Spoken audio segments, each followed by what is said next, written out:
এটা ঠিক বলতে পারি না, তবে আমরা ওইখানে দোকানে অনেকদিন ছিলাম ক্যারাম বোর্ড খেলাতে, তখন হঠাৎ দেখতে যাচ্ছি যে এখানে ভীষণ একটা আগুন দেখা যেতে।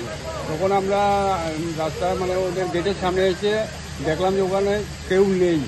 তারপরে আপনাদের মধ্যে থেকেও কেউ জানে মানে ফায়ার সার্ভিসে ফোন করেছে, ওদের মধ্যে ফোন করেছে। তারপরে মানে ফায়ার সার্ভিস এসেছে, এখন মানে এটা নিবারণ প্রস্তুতি চলছে।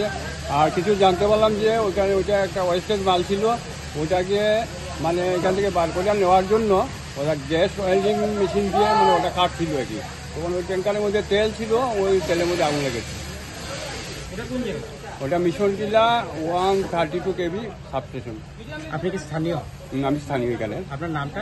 সুজিত দেব।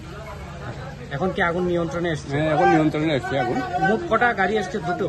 দুটো গাড়ি এসছে। দুটো ইঞ্জিন? হ্যাঁ, দুটো ইঞ্জিনের।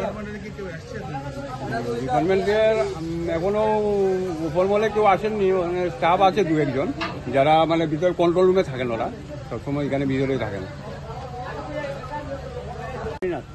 আপনি এই জেটি ডিপার্টমেন্টে কি দায়িত্বে আছেন? এখন তো কেজুয়াল হিসেবে আছে। কেজন হিসেবে? আমি রিটায়ারমেন্টে আছি। কি হয়েছিল? আগুনটা কিভাবে লাগলো? আগুনটা ওই যে এরা দিতে তো ফ্রেশ মাল তো জিনিস, এটা কন্ট্রাক্টরে কিনে নিতে গিয়ে এটারে নেওয়ানোর লাগিয়া তারা ওই গ্যাস ওয়েল্ডিং দিয়ে খাটা আরম্ভ করছে, ওই খাটার থেকে আগুনটা লাগছে।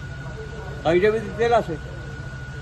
আচ্ছা, এটা মানে ওকে তো এটা মানে বিক্রি করে দেওয়া হয়েছিল ওয়েল্ডিং করার সময়?